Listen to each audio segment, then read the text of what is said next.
Hey buddy, if you are new to the channel, please don't forget to like, subscribe, and comment. Now let's begin the story. I was 14, the summer everything shifted. Not in some explosive way.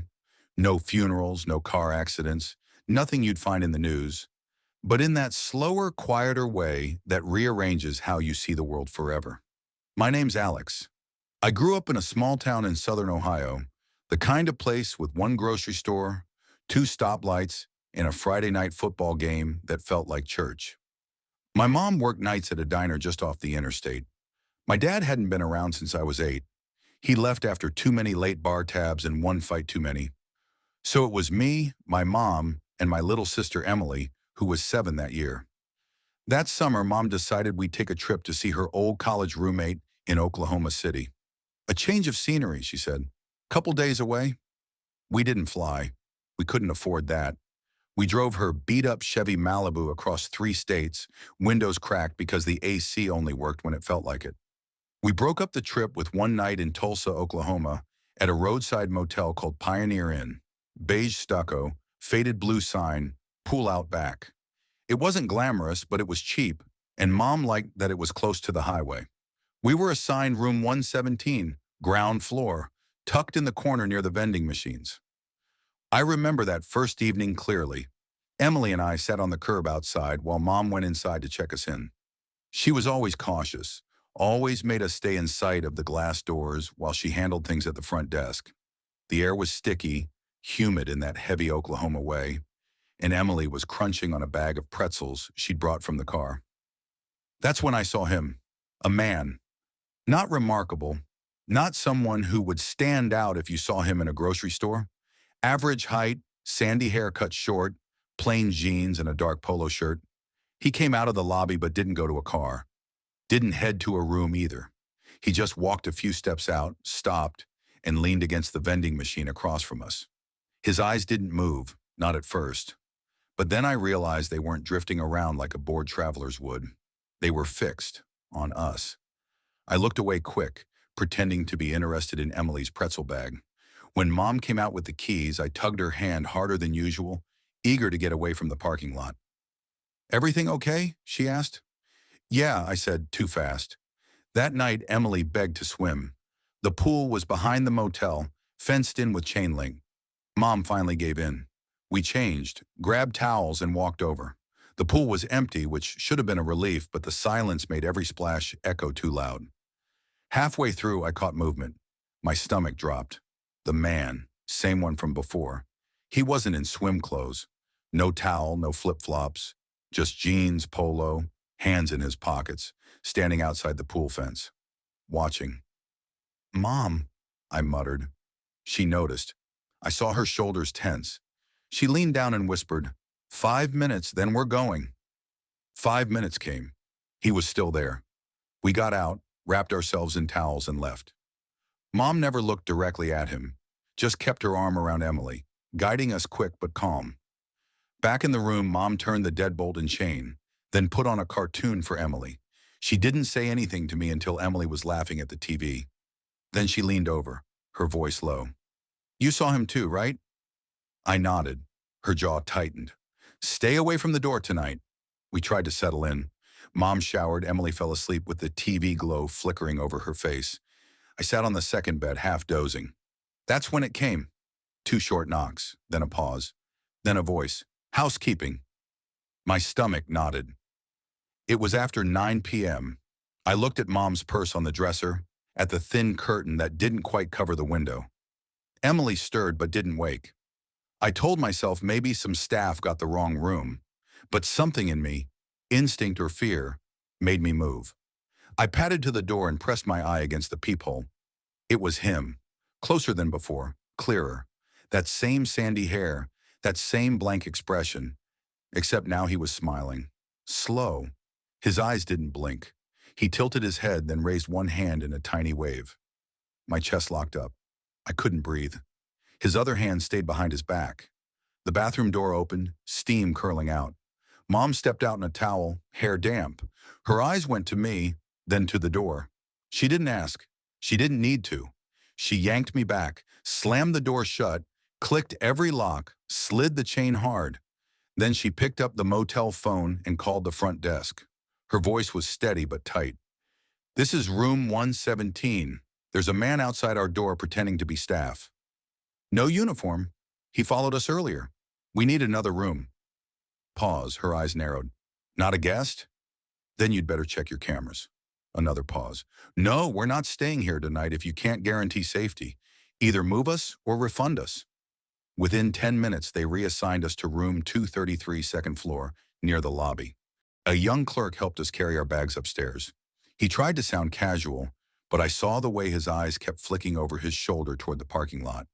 We didn't see the man again that night, or the next. The motel told Mom they'd look into it. We cut our trip short. On the drive home, Mom chain-smoked cigarettes out the window.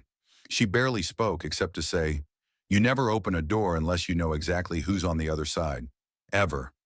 Emily was too young to remember much. She thought we left because Mom got sick. I let her believe it. Years went by. I finished school, moved out, got a job in IT. Emily grew up too, blissfully unaware. Mom passed away in her 50s, a sudden stroke that stole her in the middle of a Tuesday. At the funeral, people kept saying how strong she was, how lucky Emily and I had been to have her. I nodded, but all I could think about was that night, room 117, the way she reacted without hesitation. Now I have a son. He's 8, about Emily's age back then. And some nights, when there's a knock at my door I'm not expecting, my chest seizes. I check the peephole every single time. Most of the time it's nothing. Delivery driver, wrong house, neighbor kid selling candy bars. But once in a while it's no one. Just 2 knocks. Then silence. And every time I think of room 117, because evil doesn't always wear a mask. Sometimes it looks ordinary. Sometimes it leans against a vending machine, waits by a pool, smiles through a peephole, and asks, "How was your swim?" Story 2. I should have trusted my gut. That instinct you carry around like an old scar, the one you ignore because you've spent half your life convincing yourself that adulthood means bravery. But guts don't lie. And mine had been whispering all night long before I even set foot in Pine Haven Motel. I grew up in Toledo, Ohio, middle child quiet. Not the kind of kid people remembered after class pictures. My older brother Vince was the athlete. My little sister Amy, the family sunshine. Me, I was just the one who worried too much. I hated sleeping in strange places. Family road trips were torture for me. My dad loved piling us into the minivan and driving until his eyes went bloodshot. Cheap motels, highway lodges, places where the walls smelled of cigarettes no matter what the sign said. And every single time I'd beg to sleep with the lights on, I'd stare into the corners of those strange rooms, certain that if I blinked too long, someone or something would be standing there. By 10 years old, I learned to hide it. Kids don't want to be called cowards, especially not with Vince rolling his eyes, muttering, "Grow up, Josh," and Amy giggling in her sleep like the world was safe. Now I'm 27. I work as a regional account rep for a medical supply company. Glamorous, not at all. My life is calendars, shipments, and company cars. But the money's steady. Sometimes they fly me out to check contracts or smooth over deals with clinics in smaller towns. That's what landed me in South Carolina this past spring. It was late April, humid even after sunset. I'd been on my feet all day in Greenville, inspecting one of our warehouses. By the time I left, my head was buzzing from lack of sleep, and the thought of driving 3 hours back to Charlotte made my stomach sink. I pulled off near a town called Hartwell Grove. Small. One main street with a grocery store, 2 gas stations, a neon-lit diner, and, my mistake, a squat L-shaped motel tucked behind a row of pines. The sign out front buzzed in dying red letters. Pine Haven Motel. Vacancy. Perfect, I muttered, rolling down the window. My shirt was sticking to my back. I just wanted air conditioning and a bed. The office was lit by a single flickering bulb. A counter with a scratch bell sat under thick glass, the kind you see at gas stations in rough neighborhoods. Behind it was a man in his 60s with liver spots on his forehead and a gut pushing against a faded polo. He didn't smile. "Room?" I asked. He nodded once. No small talk, just slid a brass key across the counter. The tag read Room 12 in peeling paint. No forms? I said, hesitating. Cash or card? His voice was flat. I handed him my company travel card. He barely looked at it before swiping. No ID check, no receipt. Just round back. Last door on the left. It was so fast, so impersonal, that my skin prickled. But exhaustion drowned out doubt. I pocketed the key and forced a polite, thanks. Room 12 smelled like bleach failing to cover old smoke. The walls were painted a jaundiced cream, cracked near the corners. The carpet was thin, patterned with stains that had stories I didn't want to know. There was one bed, a desk with a wobbling chair, a buzzing window AC, and a closet by the bathroom. The closet had a wooden door painted the same off-white as the walls. For reasons I couldn't explain, my eyes locked on it the moment I walked in. Jesus, Josh, it's a closet, I muttered. But that old childhood unease stirred. I threw my duffel on the chair, flipped on the TV, and scrolled through static-filled channels until I found some rerun of Cops. Familiar noise. I kicked off my shoes and lay back, trying to shake the tension. That's when I heard it, a faint rustle, like fabric brushing fabric. I muted the TV. The AC hummed. Silence. I let out a shaky laugh. You're tired, that's all. Still, before climbing into bed, I walked to the closet and yanked the door open. Inside, two wire hangers swaying slightly, like they'd been nudged. No suitcase rack, no extra pillows. Just space and shadows. I closed it firmly. Then, without thinking, dragged the desk chair in front of it. Problem solved, I whispered. I must have dozed off sometime after midnight. The pills I kept for nights like these, melatonin, harmless, helped blur the edges of my nerves. Then something snapped me awake. Not a dream. Not the AC. Instinct. I sat up. My mouth was dry, my heart hammering. The closet door was open. Not wide. Just enough that darkness leaked into the room like a grin. The chair I jammed under the knob had been nudged aside. No, I whispered. I knew it had been shut. I slid out of bed, bare feet sinking into the rough carpet. My hand trembled as I reached for the lamp. Click. Light flooded the room. The closet gaped back at me, empty. I yanked it open all the way. Nothing. Just hangers, swinging a little. My laugh was brittle. Old building. Draft. Whatever.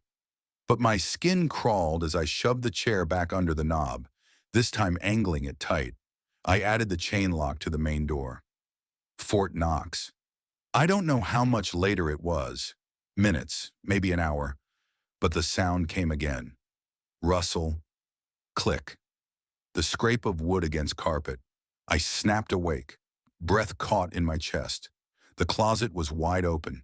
The chair had been pushed aside like a toy. And I heard it, breathing, low, from the foot of the bed. I bolted upright. My eyes darted. There. A man. Tall, at least 6 feet 3 inches, dressed in black. Hoodie, gloves, a mask covering his face. He was rifling through my duffel bag. Calm, like he belonged there. What the hell? My scream tore out before I could think. He didn't flinch, just looked up at me, head tilted, then bolted. Not toward the closet, toward the door. The chain I'd latched was dangling, broken clean. The knob lock was undone. He slipped out in seconds. I stumbled after him, feet bare, adrenaline choking me. By the time I hit the parking lot, he was gone. Just shadows, trees, silence. The police came 20 minutes later. 2 officers, 1 yawning. They took my statement, nodded, offered theories. Local junkie, maybe a drifter. Rooms like these, doors don't latch right, one said, scribbling lazily. Probably walked in while you slept. No, I snapped. He was in the closet. He was waiting. The cop's eyes flicked to me, skeptical. You're sure about that? I wanted to scream. But what proof did I have? My wallet was gone. So was the company watch they'd given me for 5 years of service. That was all. When the officers left, the motel manager finally showed up, smelling like cigarettes. You checked the closet? He asked, tone flat. Yes, I barked. He shrugged. Should have kept the door locked. Then he walked away. It's been 9 months. I still travel for work, but never alone if I can help it. and never ever in motels. Corporate books me into chain hotels now, where I triple check locks and bolt the closet door shut before I sleep. But some nights, even at home in my apartment, I hear it. That faint rustle, the whisper of fabric shifting just out of sight. I tell myself it's memory, trauma, my brain replaying old tapes. But then I think about that night, about how the closet door opened even after I'd blocked it, about the way he moved, calm, deliberate, like he'd done it before, like maybe he's still doing it. And I can't help but wonder, how many people fall asleep in motels, never knowing what's already waiting in the dark? Story 3. I didn't leave home with any grand plan. No secret savings, no packed bag hidden in my closet, no destination circled on a map. It was just one of those days, the kind that starts normal and suddenly cracks wide open, spilling everything ugly you've been holding down for years. My name is Ethan Cole, and when this happened, I was 22 years old living in Holliston, Ohio, a factory town most people drive past without noticing. Back then, my life was a strange in-between. Too old to still feel like a kid, too young to feel steady as an adult. Depending on the day, I felt 17 or 40. Nothing in between. I lived with my dad. Rick, my mom left when I was 12 after years of screaming matches that rattled the walls at night. She packed her car one spring afternoon while Dad was at work and drove to Chicago. She called once a month. Sometimes I don't blame her anymore. But at the time, it felt like she'd left me in the lion's cage. Rick wasn't evil, but he was angry. The kind of anger that seeps into every word. Even when he isn't yelling, he drank cheap beer every night. He'd been laid off from the tire plant 2 years earlier, and it gutted him. He wasn't abusive in the way people picture. No fists, no bruises, but his voice could make you feel like nothing. By the time I was 17, we clashed almost daily. He thought I was lazy, irresponsible, too much like my mom. I thought he was bitter, controlling, and blind to the fact that I was trying to grow up in my own way. Arguments built like storms in that two-bedroom rental house. And when they broke, it was ugly. It was early June, humid already. By noon, I'd been out mowing the yard, sweat t-shirt to my back, when Dad came out with a beer in his hand and started in on me about the grass line along the fence. Jesus, Ethan, can't you do one damn thing, right? Look at that edge, crooked as hell. I was 22, not 12. Something inside me snapped. Then do it yourself, I shot back, tossing the mower handle down harder than I meant to. His face went red. He stepped toward me, jaw tight, and for a second I thought he might actually shove me. He didn't, but the pressure of him standing there, chest out, spit in the corner of his mouth, made me feel like I was being crushed. Go ahead, run your mouth, he growled. But if you walk out that door today, don't bother coming back. It was an old line. He'd said it 100 times before. But this time, something was different. I didn't argue. I didn't scream. I just turned, walked inside, grabbed my car keys, and left. I got in my 2008 Civic. The AC busted windows down and just drove. No plan, no wallet, just my phone and $73 in my checking account. My hands were shaking, but I didn't feel scared. More like empty. I thought about crashing at my buddy Chris's apartment, but he worked swing shift at the steel mill and wouldn't be home until midnight. I didn't feel like sitting alone in someone else's living room. So I pulled up Google Maps, searched cheap motel near me. That's how I saw it. Hillside Motor Lodge, less than a mile off the interstate, tucked behind a shuttered diner and a car wash that hadn't worked in years. I'd driven past it 100 times but never noticed it. It was around 4:30 p.m. when I pulled in. The hillside looked like every other forgotten roadside motel. L-shaped, 2 floors, faded blue doors, stucco walls that might have been white 30 years ago, but now looked the color of cigarettes. Half the parking lot cracked with weeds pushing through. The sign out front buzzed, vacancy, weekly rates, cable TV. Inside the lobby, a box fan hummed weakly in the corner. A girl about my age sat behind the desk, scrolling her phone. Her name tag read Lily. "You need a room?" she asked, her voice flat like she'd said it 1,000 times. "Yeah, just for tonight," I muttered. She tapped the keyboard, slid a clipboard toward me. "Room 209, upstairs, far in." I signed, handed her my debit card, and took the plastic key. She didn't explain why she put me upstairs, even though the whole place looked empty. I didn't ask. Room 209 smelled faintly of bleach and something damp underneath. The AC unit rattled but blessedly worked. The bedspread was patterned with tiny blue diamonds, the kind you'd see in a motel commercial from 1992. I dropped my phone and keys on the desk, kicked off my sneakers, and collapsed on the bed. I wasn't angry anymore, just tired. Around 6 o'clock, I wandered outside toward the pool. It was rectangle, shallow, surrounded by cracked concrete. Only two plastic lounge chairs sat beside it, sun-bleached to nearly white. Not a soul around.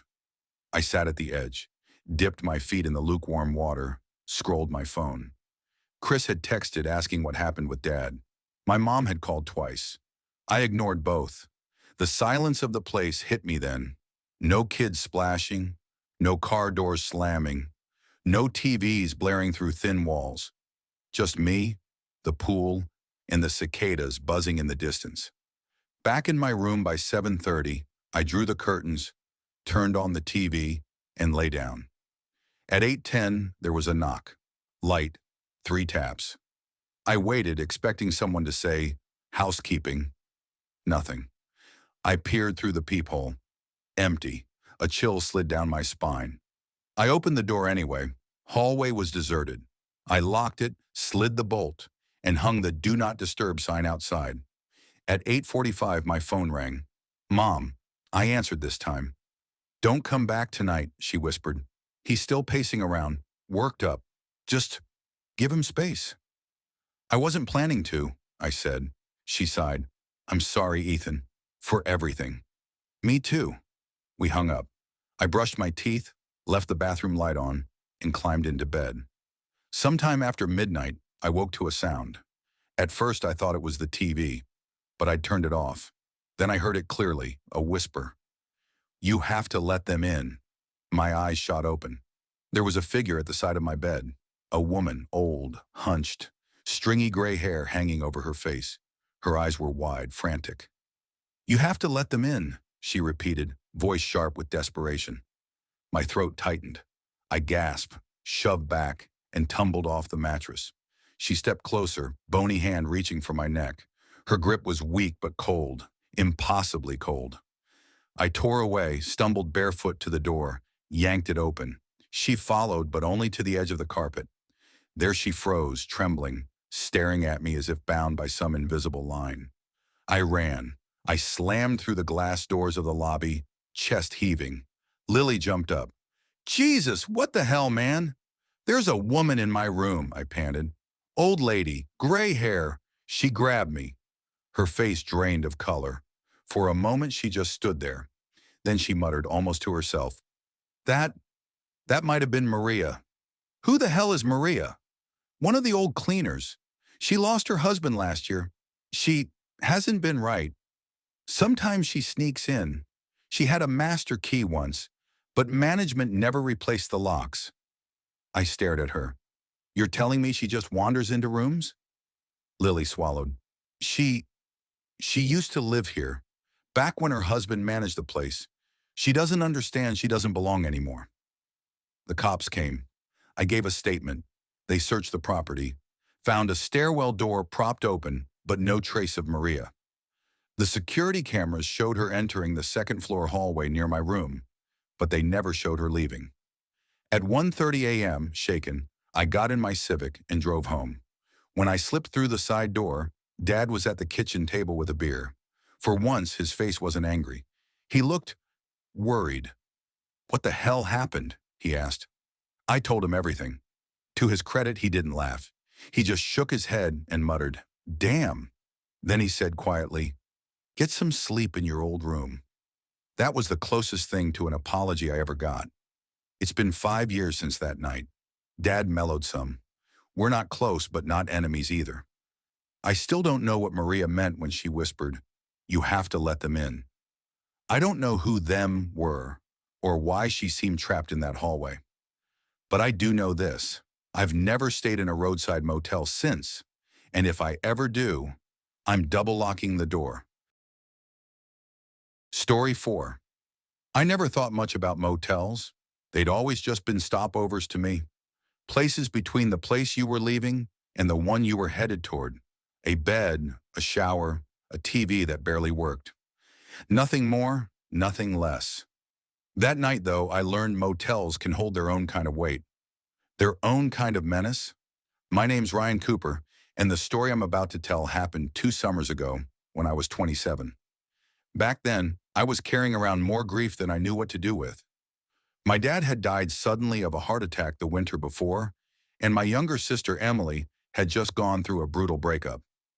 We weren't the closest siblings growing up, but losing Dad cracked something open in us. Suddenly, the only person who really understood what we were carrying was each other.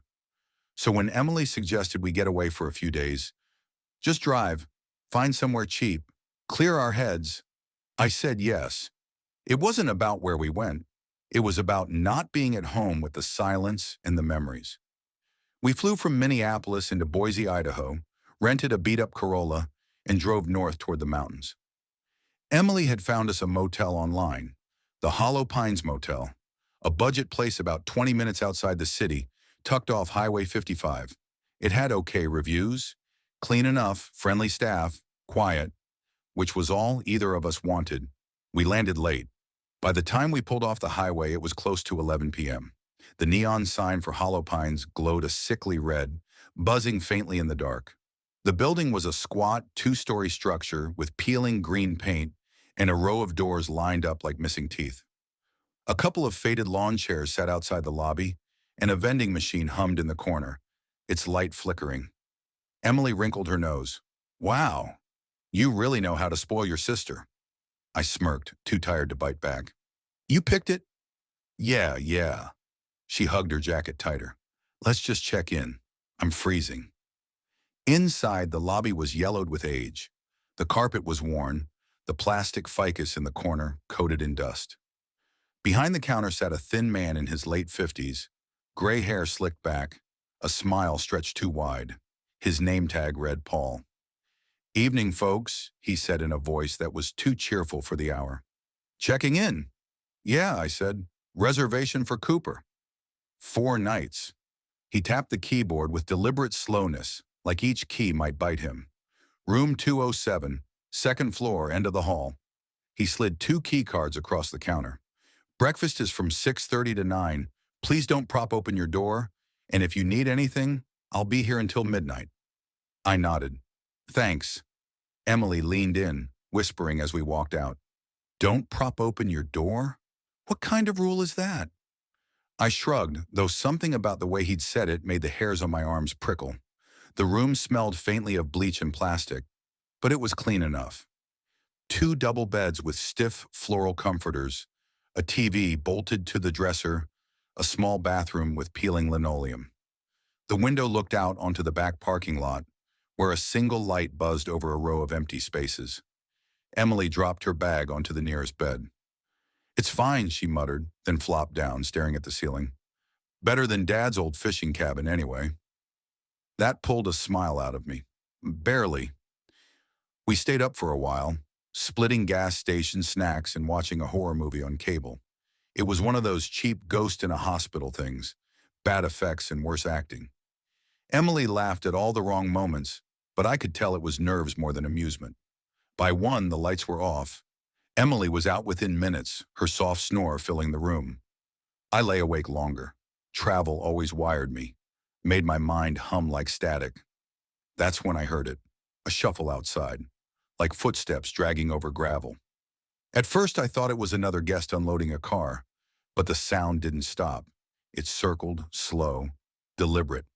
I eased out of bed and went to the window, drew the curtain back just an inch, and froze. A man stood in the far corner of the parking lot, half hidden in shadow. He was maybe mid-30s, medium build, wearing a denim jacket and jeans. His hair was shoulder-length, brown with a short beard. Normal enough on paper, but he wasn't moving, not an inch, just staring up at our window. His eyes, God, even from that distance, I swear they were locked on me. My stomach dropped. Behind me, Emily stirred. "What are you doing?" she mumbled. "Nothing," I whispered. "Go back to sleep." I let the curtain fall shut and climbed back into bed. My heart hammered so hard it hurt. Sleep never came. Morning brought weak relief. I told myself I'd imagined it, or that he'd just been another guest smoking outside. We went down for breakfast at 8. The dining room was a small alcove off the lobby. Waffle iron, cereal dispensers, bananas going brown at the edges. A few people were already eating. An older couple, two women in business suits, and a man in a red hoodie. When he turned, my stomach clenched. It was him. Same hair, same beard, same denim jacket. His eyes met mine for half a second. Cold, unblinking. Emily stiffened beside me. "That's him, isn't it?" she whispered. I nodded, unable to speak. The man stood, slow and deliberate, poured himself coffee and started walking toward us. "Let's go," I hissed. We abandoned our plates, slipped out through the side door, and hurried upstairs. Our steps echoed in the empty hall. As Emily fumbled with the keycard, I glanced back. The door below creaked open. He was following. We shoved into our room, slammed the door, locked it. Silence, then knock, knock. Emily's eyes went wide. "Ryan!"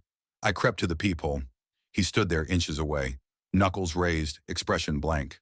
Another knock, harder this time. I forced my voice steady as I called the front desk. "There's a man outside our door," I said. "He's been following us since last night." "We'll send someone up," Paul replied. Calm, too calm. "Stay inside." Minutes later, footsteps echoed, and then another voice, deep, firm. "Sir, can I help you?" I couldn't hear every word, but I caught enough. The man claimed he was looking for someone he thought used to stay here. Must have mistaken our room. More footsteps. Silence. We didn't open the door. That night, neither of us slept. Every creak of the building, every gust of wind against the window felt like him, standing there, waiting. By morning, he was gone. The manager told us he'd been asked to leave. "Sorry for the confusion," Paul said, smiling that stretched smile. But confusion doesn't explain the way he stared, doesn't explain the knocking, or the silence that came after. We finished our trip, flew home, tried to move on. But sometimes in the middle of the night, I still jolt awake, certain I'll hear it. Knock, knock. Story 5. I never thought I'd end up in Hollow Creek. Truth be told, I hadn't even heard of the town before that night. It wasn't on my GPS, not on the route I'd planned, and if I'm being honest, I doubt most people in Colorado could point to it on a map even if they tried. The kind of place that exists in the cracks between bigger cities, with just enough buildings to call itself a town, but not enough to make it worth stopping for. My name is Ethan Cole, 33 years old, single, and the kind of guy who spends more time on the road than at home. I freelance in IT support and cybersecurity, which means most of my work happens in coffee shops, hotels, or my car parked outside some rural client's office where the Wi-Fi barely reaches. It's not glamorous, but it pays the bills, and it keeps me moving. That week, I'd been visiting my dad in Wichita. He'd had hip replacement surgery, and even though we haven't been close since I left for college, something about him needing me, well, it hit me harder than I expected. He's always been the tough guy, ex-military, never asked for help, never admitted weakness. Seeing him stuck in a recliner, depending on me to help him get groceries or lift a box, left me with this weird knot in my chest I couldn't shake. When I pulled out of Wichita that morning, I told myself I'd drive straight through to Denver. 9 hours. Doable. I had a client meeting the next morning at 10 a.m., and I didn't want to be late. But by the time night started settling in, my eyes were burning, and every stretch of black highway looked the same. At some point past 9 p.m., I knew if I kept pushing, I was going to nod off behind the wheel. That's when I saw the sign, a flickering neon arrow glowing against the dark with the words, Whispering Pines Motel, vacancy. No pine trees in sight, just flat land and an empty gas station across the road. But I told myself it was fine. Just one night, get some rest, wake up early, back on the road. The building was a low U-shape with 2 levels, faded cream paint peeling in strips, and a parking lot cracked like dry skin. Only 3 other cars were scattered across the lot, a dusty red pickup, a silver sedan with one missing hubcap, and a rusted blue van that looked abandoned. I parked and grabbed my backpack. The office door had a faded ring for service sign, and the bell above it jingled weakly when I pushed it open. Behind the counter sat a man in his late 50s, maybe early 60s. Stringy gray hair, skin like parchment, and a permanent frown carved into his face. He was hunched over a small black and white TV, the kind with knobs, watching some rerun with the volume turned down low. He didn't look up right away, just muttered, "Help you?" "Yeah, I need a room for the night," I said, fishing out my wallet.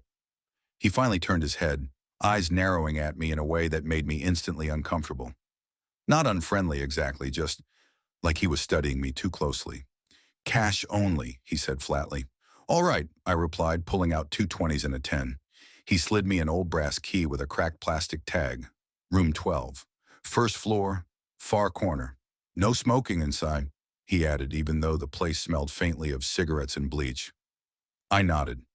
"Got it." Before I left, I asked, "Any place still open to grab food?" His mouth twitched, like he almost wanted to smile but thought better of it. "Diner closed at 8. Closest place opens 30 miles west. Guess I'll survive on vending machines," I muttered. He didn't answer, just turned back to his TV. Room 12 wasn't great, but I've stayed in worse. The carpet was damp under my socks, the lamp buzzed when I turned it on, and the TV only got 4 channels, all static-filled. But the bed seemed clean, and that was enough. I dropped my bag on the chair, collapsed backward onto the mattress, and let out a long breath. My muscles ached from driving, and the silence in the room felt almost too heavy after hours on the road. I flipped through channels until I landed on a rerun of Cops. Sirens and shouting filled the background, numbing my brain. I must have drifted close to sleep when I heard it. An engine. Loud, grinding, like someone had floored the gas. I sat up. The sound was close. Too close. I went to the window, pulled the curtain just enough to peek. A car had pulled into the lot, not far from mine. An old Chevy Impala, two-tone gray, rust bleeding along the bottom panels. Its headlights glared at my room, unmoving. But no one got out. The engine kept running, loud, steady. 5 minutes passed, then 10. Finally, the engine cut off. Still no door opened. No driver stepped out. It was like the car had just died on its own. I stepped back from the window, heart beating harder than I wanted to admit. "Don't overthink it," I whispered to myself. "Probably someone just sitting in their car." I tried to relax, but then came another sound. Software metallic. Click, jiggle, click. The sound of a door handle. My door handle. I froze. My chest tightened. I crept to the peephole, pressed my eye to the glass. No one there. Just the orange glow of the flickering overhead light outside. The jiggling stopped. I stood there for what felt like forever, not breathing, until the silence pressed in again. By 11:30, my stomach reminded me I hadn't eaten since noon. I remembered passing vending machines on the second-floor walkway. Against my better judgment, I grabbed my wallet and slipped outside. The night air was colder than expected. Still. Too still. I climbed the narrow metal staircase, footsteps echoing loud. The vending machines buzzed softly in the corner. I was punching in numbers for a Mountain Dew when I felt it.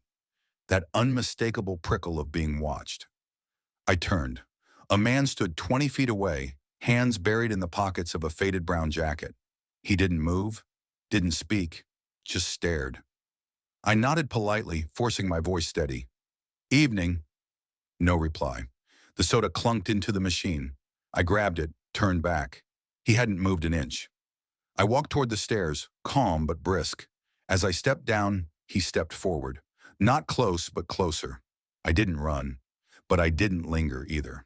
Back in my room, I locked the door, bolted it, and sat in the chair with the soda untouched on the table. 2 minutes later, knock. 3 soft, deliberate raps. My blood froze. Then a muffled voice. "You left your drink." My eyes darted to the soda can sitting right there in front of me. Another knock. Louder this time. "You in there? Think you dropped something." I didn't move. Didn't breathe. After a long pause, footsteps retreated. Then, the engine again. That same grinding growl. I moved to the window just in time to see the Impala pulling out. The man climbed in, glanced once toward my room, and drove off into the dark. He didn't come back. I kept the lights on all night and never slept a second. In the morning, I checked out. The clerk didn't look up from his TV, just waved me off. At the gas station on my way out of town, I asked the attendant, "You know a guy with an old Impala? Silver and gray?" The man paused, then frowned. Used to be someone like that. Tall, quiet fella. Hung around Whispering Pines a lot. Heard he got arrested couple years back. Breaking into rooms at night. Creepy bastard. He shook his head. Guess he's out now. I didn't say a word. Just paid, got in my car, and left Hollow Creek behind. I've driven a lot of roads since then, slept in a lot of cheap motels, but every time I pass one of those glowing neon vacancy signs, I feel that same cold knot in my chest. Because sometimes the places you stop by accident are the ones that stay with you forever. Story 6. I never thought of myself as someone who scared easily. I wasn't the paranoid type, never jumped at shadows, never checked closets twice before bed. If anything, I prided myself on being the rational one in my circle of friends. Ghost stories, true crime podcasts, even those late-night paranormal shows, I consumed them like entertainment, never letting them seep into my own reality. But all of that changed one summer when I was 24, living back in my hometown of Pinevale, Kentucky. Pinevale wasn't the sort of place anyone sought out. It was the kind of rural American town that existed mostly as an exit sign off the interstate, a place people pulled into when they needed gas, a snack, or a cheap room for the night. I hadn't planned on staying after college, but life had a way of laughing at plans. Tuition debt had eaten me alive, and after dropping out of Western Kentucky University, I packed what little I had and came home to live with my mother again. I needed money, fast, and the Pinevale Inn was hiring. It wasn't glamorous, not by any stretch. 32 rooms, 2 vending machines that rarely worked, a diner attached to the lobby, and a handful of employees who rotated through shifts. But it was steady money, and the nights, more often than not, were quiet. That's all I told myself I needed. Quiet. I wasn't hired for a single role. I was the utility guy, as my manager, Diane Mullins, put it. If a light bulb burned out, I changed it. If a seminar group needed extra chairs, I set them up. If the diner needed an extra pair of hands during the late shift, I carried trays. Most nights, I walked the halls, cleaned up trash guests left behind, and restocked supplies. It wasn't hard, it wasn't exciting, but it was a paycheck. And then there was that night. It was a Thursday. I'll never forget that. Thursdays were slow at Pinevale Inn. Maybe 6 or 7 rooms booked out of 32. The lobby lights always felt too bright against the emptiness, humming like they knew the place was hollow. I was just finishing up restocking paper towels in the men's restroom when Diane came around the corner, her tablet clutched in her hands. Diane was mid-40s with permanent stress etched into her face. Her hair was always pulled back tight, her lips always pursed like she was one bad phone call away from yelling. "Chris," she said sharply, "I need you outside." I frowned. "Something wrong?" "Guests are saying there's some guy walking around the parking lot, barefoot, asking people for money." She narrowed her eyes. "Go check it out." I froze. "Me? Why not call security?" She gave a humorless laugh. "Chris, we don't have security. You know that." I swallowed hard. "You want me to just tell him to leave?" "Yes," she said, her tone clipped. "Tell him this is private property and he needs to go. If he gives you trouble, come back inside. We'll call the cops if it escalates. Just handle it." I wanted to argue. I wasn't armed. I didn't have a flashlight or even a radio. Just my cell phone and a jangling set of keys. But the way Diane looked at me, sharp, expectant, I knew arguing would only make me look weak. So I nodded, stuffed my hands in my pockets to hide how much they were shaking, and stepped outside. The air that night was thick with Kentucky summer humidity. The parking lot lights flickered weakly, some burned out completely, casting long, uneven shadows across rows of dusty sedans and pickup trucks. The buzz of cicadas filled the silence. At first, I didn't see anyone. Then, movement. A figure crouched low between 2 cars near the far end of the lot, barefoot. His clothes, torn jeans and a faded t-shirt, looked like they hadn't been washed in weeks. His hair hung shaggy over his face. "Hey," I called out, my voice cracking slightly. "Can I talk to you for a second?" The man shifted, half turning toward me, then slowly moved around the side of a minivan. He didn't answer. I followed cautiously. "Look, man," I said, "guests are saying someone's been asking for money out here. You can't do that on private property." He finally stepped out into the light. His face was gaunt, his eyes wide and restless, pupils blown so large it made him look feral. "I didn't hurt nobody," he snapped, voice sharp. "Just talking. That illegal now?" I held my hands up. "It's not about that. People complained. You can't hang around here." He smirked. "Tell you what, give me $5. I'll leave right now." My chest tightened. "I can't do that." His face darkened. His jaw clenched. "Then I ain't leaving," he hissed, stepping toward me. I instinctively backed up, trying to remember anything I'd ever read about de-escalation. "Look," I said quietly, "if you don't go, I'll have to call the police." That was when he exploded. "You harassing me now?" he screamed, charging toward me. "Think you can threaten me? You don't know a damn thing about me." I stumbled backward, adrenaline flooding my body. I didn't run, but I walked as fast as I could toward the lobby. "Go ahead, call them," he yelled after me. "I'll wait right here." When I burst back inside, Diane's eyes went wide. I was pale, shaking. "He's not leaving," I panted. "We need the cops." The police showed up 10 minutes later. The man, who I learned later was named Jared Lang, was pacing the lot, muttering to himself. When the officers approached, he resisted. They searched him, found meth, and hauled him off in cuffs. I thought that was the end of it. But 8 days later, I realized I was dead wrong. It was just past midnight when I finished my shift. The lot was quiet, eerily still. I had parked toward the back, near the dumpsters where employees usually left their cars. I was halfway across the asphalt when I saw movement. A figure stepped out from behind a van, fast, low, purposeful, and my stomach dropped. Barefoot, messy hair, the same wild eyes. Jared. He didn't say a word. He just started walking faster, then running. Straight at me. My body reacted before my brain did. I ran. My lungs burned. My legs pumped harder than they ever had in my life. I fumbled my keys out, slammed my fob against the back employee entrance, and yanked the door open. I slipped inside just as the door clicked shut behind me. The impact came a second later, Jared's entire body slamming against the metal door. He pounded with his fists, screaming something I couldn't make out. I was shaking so hard I nearly dropped my phone as I dialed 911. He didn't stay at the back. A few minutes later, I heard a scream from the front desk. Jared had walked right into the lobby. Carla, the night clerk, was frozen in place, tears streaming down her face as Jared screamed about how we'd ruined his life, how we were corrupt, how the motel was a trap designed to destroy him. Guests peeked nervously from their rooms as his voice echoed through the halls. When the police arrived, it took both officers to wrestle him down. He fought like a cornered animal. That was the last time I ever saw Jared. I stayed at Pine Vale Inn for 3 more months, though my nerves never fully recovered. I parked closer to the front entrance. I started carrying a heavy flashlight, not for light, but as a weapon. Diane installed extra cameras. Carla took a week off. None of us felt safe anymore. By Christmas, I was done. I told Diane I was moving on. Truthfully, I was exhausted. Tired of pretending the fear hadn't changed me.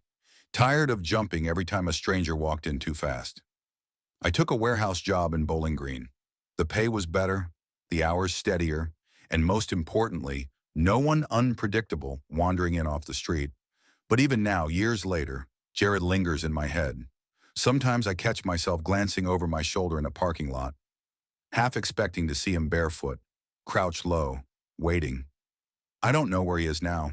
Maybe locked up, maybe dead, maybe still wandering. I just know I'll never work in hospitality again. Story 7. I never used to think much about motels. To me, they were just pit stops, cheap beds, thin blankets, a TV bolted to the dresser. Nothing special. But if you've ever driven long highways at night, you know the kind of strange comfort they bring. The light of a vacancy sign blinking through a windshield feels like rescue when you're bone-tired. I was 13 in the summer of 1999, and that was the year everything shifted for me. My parents loved road trips. My dad, David, was the kind of man who hated planes and swore the real America was only seen behind the wheel. My mom, Linda, planned our routes on paper maps weeks ahead of time, circling rest stops and motels in Penn. We were leaving from Amarillo, Texas, heading east for a family reunion in Augusta, Georgia. It was supposed to be 2 long days of driving, with a motel stop somewhere in Mississippi. I remember being excited, half for the reunion, half because I knew I'd get to stay in my own bed for once. No sharing with my younger brother Ethan, who was 10 and still kicked in his sleep like he was fighting off dream wolves. We weren't traveling alone. My mom's sister, Aunt Marie, and her husband, Uncle Charles, came along with their kids. My cousins Natalie, 16, and Lucas, 14. Natalie was the one I looked up to. Loud, confident, already talking about colleges. Lucas was obsessed with pro wrestling and pulled dumb pranks that drove the adults crazy. That first day of driving went smooth. My dad played old rock tapes, my brother played Game Boy until the batteries died, and my mom read trivia questions out of a road trip book. By the time we hit the state line into Mississippi, the sun was bleeding out across the fields, and everyone was restless. My dad had already booked us rooms at a place called the Hollow Inn, just off Highway 61 near a town named Brookhaven. We pulled in just after 8:30 p.m. I'll never forget the way the place looked. A 2-story L-shaped building, paint peeling off pale green walls, a half-broken neon sign buzzing like a hornet. The O in Hollow was completely burned out, so from the road it just read H Hello Inn, which made my brother snicker. "Looks like a murder scene," Natalie whispered as we parked. "It's just one night," Mom said, trying to brush it off. "We'll be gone at sunrise." Inside, the lobby smelled like stale smoke covered up with lemon cleaner. The clerk was an older man, thin, with gray hair combed straight back and glasses perched on the end of his nose. He barely looked at us, sliding over the keys without a word beyond. "Rooms 112, 114, 116. Down the hall, ground floor." The grown-ups took 112. My aunt and uncle got 114, and the 4 of us kids were stuffed into 116 at the end of the hallway. I remember dropping my backpack on the bed closest to the door. The room wasn't terrible, just outdated. Brown carpet with cigarette burns, a loud window unit rattling like it was choking on the humid night air, and those motel bedspreads with strange geometric patterns. Ethan immediately claimed the second bed and powered his Game Boy back on. Natalie flopped onto her bed with a bag of vending machine chips, while Lucas hooked up his portable DVD player. He'd brought a horror movie with him. Scream 2, I think. "You know Mom said no R-rated movies," Natalie warned. "Yeah, and you said you'd quit stealing her wine coolers," Lucas shot back with a grin. "Shut up," she hissed, throwing a chip at him. It felt good, honestly. Kids in our own space, no parents peeking in. That weird buzz of freedom. We turned the movie low, laughed at the jump scares, and tried not to think about how thin the motel walls were. It was around 11:45 when we heard it. At first, I thought it was someone in the room next to us watching TV, a noise like laughter, but not normal laughter. It was sharp and broken, almost like a cough mixed with a giggle. Too loud, too wrong. Lucas muted the DVD player. "What the hell was that?" he whispered. "TV," Natalie said, but her face didn't look convinced. The laugh came again. Louder, closer. A man's laugh, only it didn't sound right. Too jagged, too deliberate, like someone imitating what laughter should sound like. Ethan froze, Game Boy light glowing against his face. "That's not a TV," he whispered. We all went quiet. The laugh moved down the hallway outside our door, echoing off the thin walls. Then silence. "Maybe somebody's drunk," Natalie offered, but her voice was shaky. None of us said anything for a long moment. Then Lucas, being Lucas, tiptoed to the door and pressed his eye to the peephole. "There's no one out there," he whispered back. I got up and looked too. The hallway was empty, dim yellow light spilling over stained wallpaper. Not a soul in sight. We tried to shrug it off. Kids being kids, nerves playing tricks. But around 20 minutes later, it happened again. The laugh right outside our door. This time, it was longer, higher at first, then breaking down into a guttural rasp. I swear I felt the doorknob rattle. Ethan buried his face under the blanket. Natalie mouthed, "Don't open it." But I had to look. Against every bit of common sense, I pressed my eye to the peephole, and I saw him. A man, maybe mid-40s, stringy black hair, pale skin with a gray tint, and eyes that looked too wide, like he never blinked. His lips were pulled back into a grin that showed clenched teeth, and his whole face twitched as he let out those horrible choked laughs. He wasn't looking at our door, just staring straight ahead into the empty hallway like he was performing for no one. Then he turned his head sharply. For a second, I swear his eyes locked right on the peephole. On me, I stumbled back. There's someone there, I whispered. Natalie looked, her face drained. Oh my God, she mouthed. The man shuffled a few steps down the hall, stopped, then shuffled back in front of our door, laughing, grinning. None of us dared move. We sat frozen, waiting, listening as his laugh rose and cracked, then dropped into silence again. Minutes passed. Then it started again, only farther down the hall, fading into the distance. We didn't sleep much that night. Every creak of the AC sounded like footsteps. Every car on the highway made us flinch. Morning finally came, sunlight spilling through the faded curtains. We all stumbled to the motel's breakfast room, a tiny space with a few tables, a cereal dispenser, and a shelf covered in dusty knickknacks and old frame photographs. I wasn't really paying attention until I noticed one of the photos. A black and white group shot from the 1960s, labeled Staff of the Hollow Inn, 1965. A dozen smiling employees stood in front of the motel, all smiling, except one. There he was, same hair, same pale skin, same unnatural grin stretched too wide across his face. Lucas swore under his breath. That's him. We all leaned in. The resemblance was undeniable. Natalie flipped the frame over, but the back was blank. No names, no dates beyond the year. When we told our parents, they laughed it off. Probably just some local drunk, Uncle Charles said. But I knew better. We left that morning. I never saw the Hollow Inn again. Years later, when I tried to look it up, I couldn't find a single trace of it, like it had never existed at all. But the laugh stayed with me. Sometimes late at night, I still hear it in dreams, sharp, broken, unnatural. And when I do, I always check the hallway outside my apartment door, just to make sure. Story 8, I never thought my early 20s would be spent working the front desk of a roadside motel. Honestly, I thought I'd be living in a city somewhere, maybe finishing school, maybe even chasing some big dream I hadn't quite figured out yet. But life has this way of detouring you, sometimes gently, sometimes like a car swerving on black ice. Back in 2014, I was 21 and freshly dropped out of a state college in Ohio. Money had been tight, grades slipping, and my motivation was gone. My parents weren't thrilled, but they understood. Or at least they said they did. My dad's brother owned a small rundown motel off Route 6, just outside a nowhere town in western Pennsylvania called Brookhaven. The place was called the Valley View Inn. Now, Valley View sounded pleasant, maybe even a little cozy, but the truth was less charming. The only valley view you got was a stretch of cracked asphalt parking lot and some pine trees choking the horizon. The sign out front flickered half the time. The vending machines ate your quarters, and if you opened the ice machine lid too far, you'd find roaches skittering back down into the shadows. Still, it was family. My uncle offered me a job at the desk, room and board included. At the time, I figured it would just be a pit stop, earn some cash, get my head together, and figure out my next move. But months turned into a year turned into 2.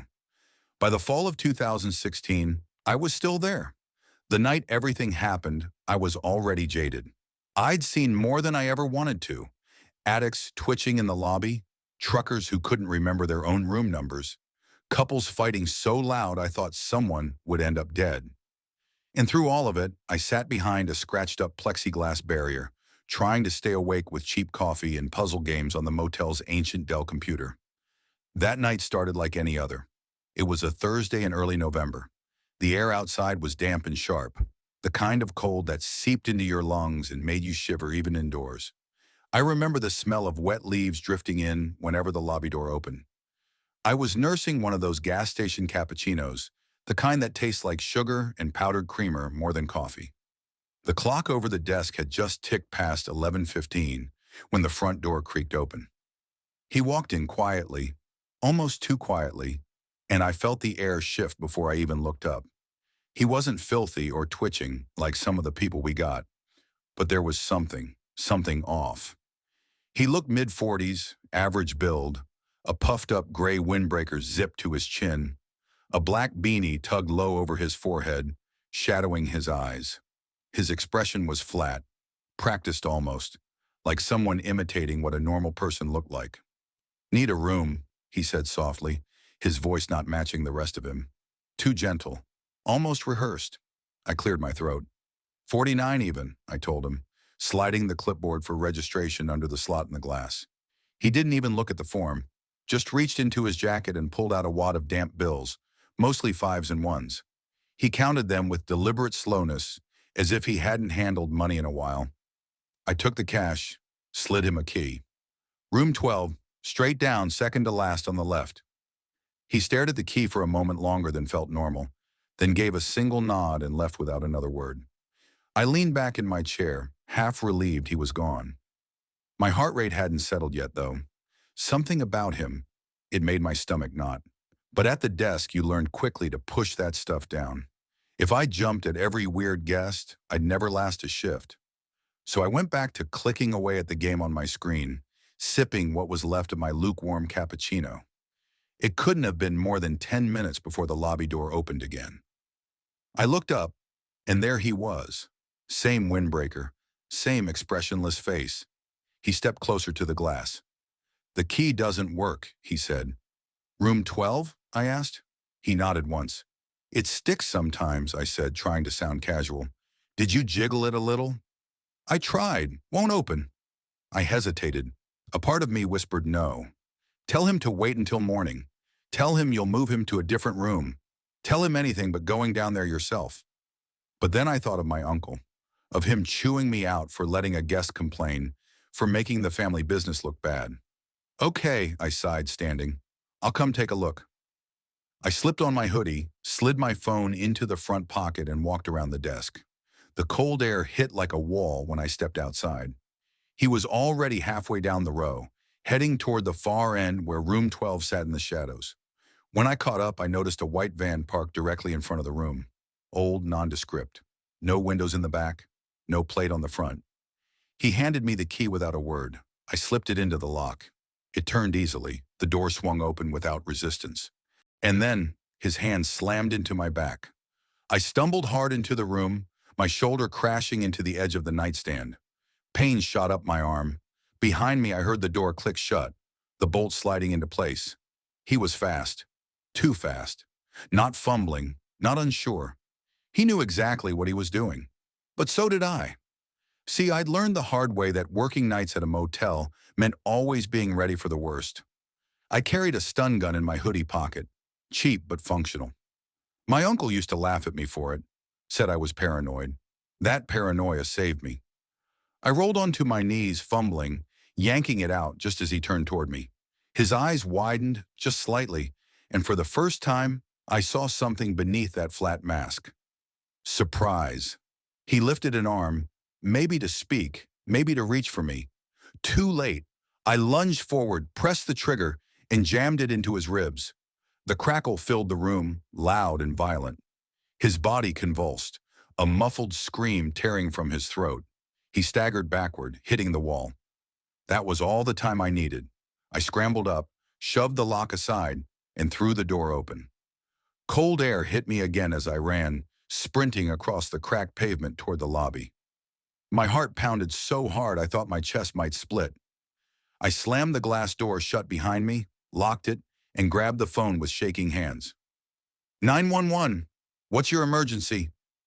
He tried to lock me in, I gasped. Room 12. He attacked me. Please hurry. Through the blinds, I saw him. He was running back toward the van. He yanked the door open, slid inside.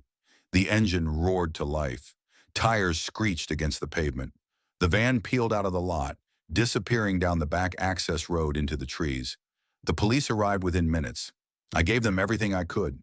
His clothes, his face, The make of the van, a white Ford, no rear windows, partial plate number. The officers exchanged looks and one of them muttered something about similar reports in nearby towns. Later I learned the truth. He'd been seen at other motels across the county. At one of them, a girl had gone missing 2 weeks earlier. 3 days later, they caught him in the parking lot of another roadside inn an hour away. Inside his van, duct tape, zip ties, gloves, and a taser. But not the missing girl. After that night, I couldn't work nights anymore. I took 2 months off, then came back only for daytime shifts. My uncle never argued. I think even he understood. By the next year, he sold the Valley View Inn. I didn't fight it. I left Brookhaven not long after, and I haven't looked back.